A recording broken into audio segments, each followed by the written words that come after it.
Hey, what's up, guys? It's Johnny here. It is Saturday after Thanksgiving, and here in South Jersey, it's cold. It was, I think, wind chills were in the 20s yesterday, so I had nothing going on today, so I figured let's do a review, long-term review of my Yamaha Yxz, and I'll show you any issues I've had with it, and I'll show you some of the upgrades I've done to it, and let's get into it.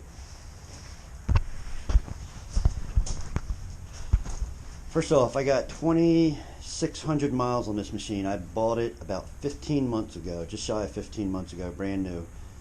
So it's seen some driving, it's seen some ride time. Issues I've had with this machine, I've really only had one, and it was quite recent. I had a rear wheel bearing just slightly loosen up on me, and I bought a new wheel bearing, went to take the nut off, and I realized it didn't have a lot of torque on it. So basically I just retorqued it and tightened it up.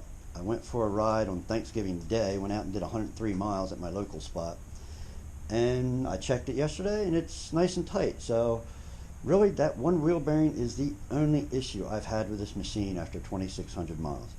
And we're going to keep an eye on that and see how it goes. So it's been a super reliable machine. Suspension is still stone stock. It's got the single rate springs, but they're not the same springs that originally came on the Yxz's back when they came out. They're a different rate, but they are a single rate, and where I have them set up is I love them. Most of the driving I do is kind of, I would classify as like high speed rally type driving.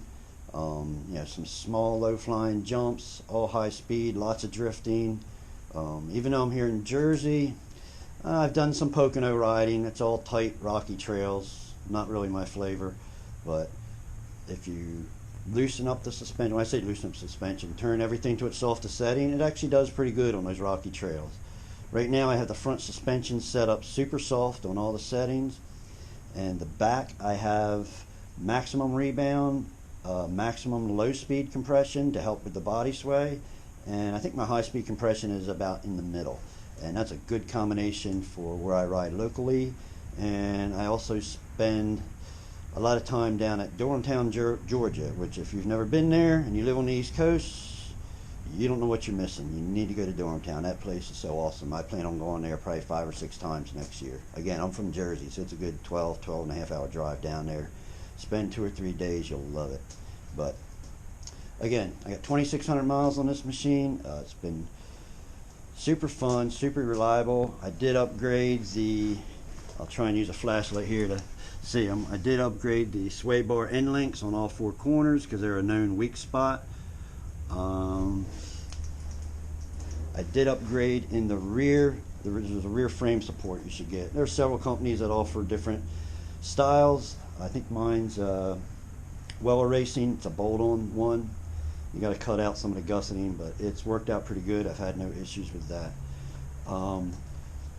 A lot of the things on my machine I've custom fabricated, which I like doing because that means your machine is going to be different from any other machine.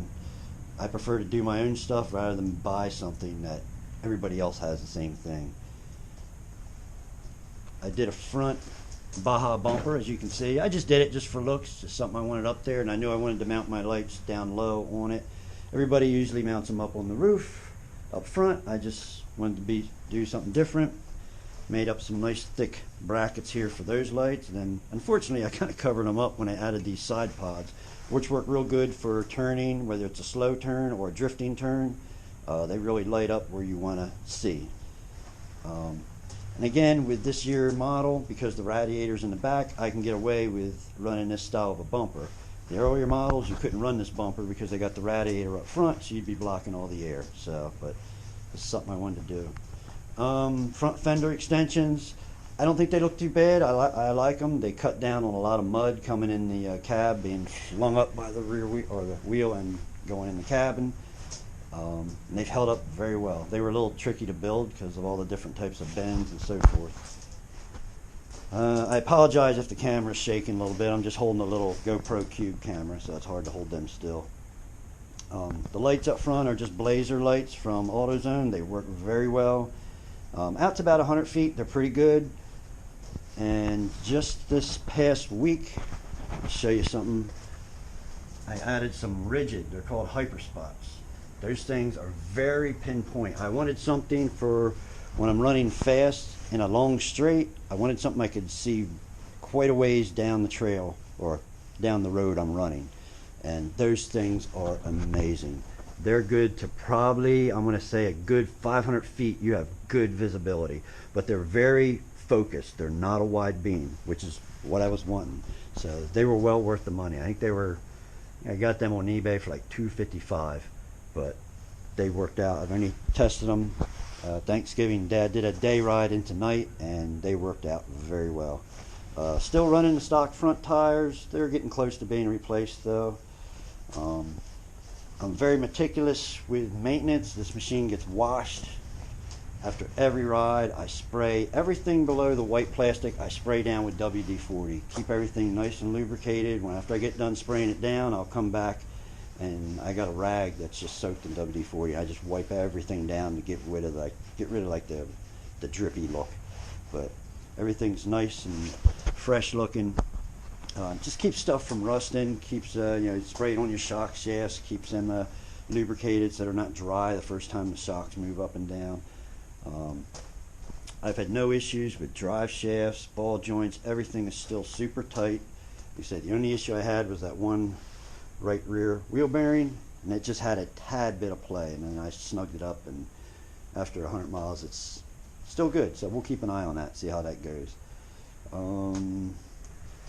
I did add, as you can see it, I did add a horn to this thing, which is nice for when you're on the trails like down at Dormtown, because I love driving those trails down there very fast. You come up on somebody, pretty loud horn, a couple beeps, and they usually let you over. The roof I did myself. It turned out pretty good. I thought it's not perfect, but it turned out pretty good. Everybody thinks I have an aftermarket cage on here. It is not. It is the stock cage. I just added these down tubes and this tube here to kind of triangulate everything here. And then I don't know if you can see, but I also added some diagonal tubes to keep it from racking side to side. But for just, if you're not racing or something like that, I think the stock cage with some reinforcing I think is pretty decent. Interior wise, obviously you got to upgrade to some harnesses on all these machines. PRP harnesses, couple fire extinguishers I mounted down there. I see guys, they mount their fire extinguishers back here. Yeah, that looks cool, but most of your fires are going to be in your engine compartment. So if you have flames licking up here, I don't want to have to reach into the flame to grab my fire extinguisher. I think that's kind of silly when they put fire extinguishers back there. And worse yet is when they mount the aftermarket fuel tanks right there. It's like you're just adding, literally you're adding fuel to the fire. So I'm like, yeah, I don't want that. So I added my fire extinguishers down there just in case you end up in a rollover and you have a fire. I can actually reach them in the seat and fight my way out if I have to. Try to think what else. I did my own mirror mount. That's just an automotive mirror. It's decent. It's not great, but it works. Working my way around the machine. Of course, I just did something else I just did recently. I kind of show you from the front. Did a little Yxz panel there. Just cut it out by hand using a grinder, hole saws, and so forth. Just add a little bling to the inside, I guess you could say. I'm not a real bling person, but and added some covers over here. Just those things, they're needed to protect your shoulders, but they're kind of ugly looking, sticking up. So I just kind of did a face plate on them, make them kind of stand out, make them look a little trick, even though they're not. Just did some fill-in plates for the back, just because, again, thought it looked cool. Did some fender extensions, which do help keep mud from being flung up in. They help out a lot. Did my own spare tire carrier, which this is one of the first things I did right off the bat, and it's worked out excellent. I've had zero problems with it. Made it out of steel strapping, and actually this is steel pipe, not steel tubing. And in case you're wondering about the muffler, that is a, believe it or not, that's a muffler off of a 750 Suzuki GSX-R used. I run that at my local spot because it's super quiet. My local spot isn't exactly legal, so I'm trying to keep it nice and quiet when I'm out there, so I do run that pipe, and it's actually quieter than the stock pipe. Very quiet. Another thing, I don't know how good the flashlight's going to show it. You can see my headers are looking nice and clean. I generally go over them with a scuff pad, get all the dirt off, and they still look very good. You know, everything's got a nice shine to it where I sprayed it down with WD-40, did my own mud guards. Well, not mud guard, really rock guards. These are my 4th set of rear tires, because I generally run in 2-wheel drive. Probably 98% of the time I run in 2-wheel drive because it's just fun controlling the rear end, sliding it around. I love that. The original set and the 2 sets after were, you know, just like the front tires there. Finally, I went to a different tire this time. This is a Maxxis Ceros tire, I think is how you pronounce it. They got a nice rounded edge, so it drifts really nice. And the lugs are closely spaced. It's more for hard pack, which is generally what I run, hard pack or really loose. But yeah, the last set of tires I had on there, I think they were Duro tires, but they had the front tread pattern. I got a whopping 300 miles out of them, and that was down at Durhamtown. I burnt them things up one trip to Durhamtown, so we're trying a different brand of tire here and a different style of tire, which so far I like. Trying to see what else we've done. Oh, we added some shock limit straps. I don't think they work very well. I got shorter ones than the ones they recommended, and they still stretch out all the way when you jack it up. Another thing I like about the Yamaha is, see it up in there, is their air filter system. They have the best air filter system in the business. I can literally pull that air filter out in literally 4 or 5 seconds by hand. You just twist that big knob and the whole filter comes out. It's a nice big foam oil soaked filter, just like on a motocross bike, which is what you should have. And then they have a secondary paper element, which I have not touched yet because I guarantee you there's no need for that. I keep my filter clean quite often. In muddy conditions, hardly gets dirty at all. Obviously dusty conditions, you got to do it more often. That's the best filter system in the business. Guys, something I recommend you do, especially if you buy your machine brand new, is keep a maintenance log of everything you do. I've got everything started from when I bought it, writing down the miles every time I do something to it. I don't write down checks, but I write down when I actually, change the oil, do a grease job. Everything is listed. I can keep track of when my last oil change was and so forth. Even when I put new tires on there, new rear door tires, I cut down junk because they didn't last very long. But this little book here will be worth probably at least $1,500 to $2,000 when you go to sell your machine down the road. I have no plans of selling this machine anytime soon. I love it. I plan on keeping it for many, many years. But down the road, even if I have, say, 10,000 miles on it, but as long as it's looking clean and everything's working well and I have this maintenance book, I'm going to be able to get a good price for it because people are going to see that it was well maintained. And it looks like it's well maintained. So one of these will make you some easy money down the road, and it just keeps track of your maintenance and so forth. You don't lose track, which is easy to do, especially when you get older like I am.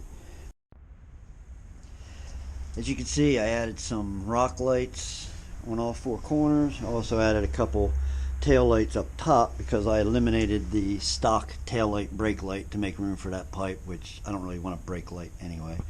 As far as performance goes, I did the airbox spacer. I did the aftermarket Trinity slip-on, which I use that. I put that on when I go to Durhamtown or I go up to the Poconos. I just happen to have my quiet pipe on right now. And I also sent the ECU out to Alba, and they did a reflash for the airbox spacer and the Trinity pipe, and that pipe sounds awesome right there. It's missing the end cap because I got a DB killer in the end cap that I can throw in there if I need to, but I just run it without the end cap. But that pipe is very loud, but it sounds very good. The brakes on this machine are awesome. High-speed braking, no problem, no fade that I've noticed. They're getting down close to where they're going to need replacing. I got brand new disc and pads ready to go on, but they're getting close to replacing. Not quite there yet though. I'll try to think what else I can show you on this machine. Something else, I think the best upgrade Yamaha made with this machine from the original ones is they put the radiator in the back.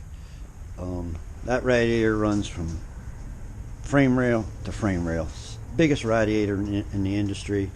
You can run hard lap after hard lap down Durham Town on the GP track, on a turbo track, and the thing never gets above like 192. Because when I sent the ECU out to Alba, they also changed the temperature at which the fans kick on. So it's got dual fans under there, so the fans kick on a little earlier, keeps it cooler. You don't want it too cool, but it keeps it in the 190, 195 range, and you can run like that all day long.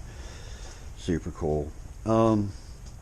Changing oil in this machine, I would not go by Yamaha's recommendation. They want you to change oil like every 1600 miles. I think that's ridiculous. I do mine about every 400 to 500 miles. I got 400 miles on this oil change right now, and it's just starting to change color from a light gold to a little bit of a darker gold. Not real dark by any means.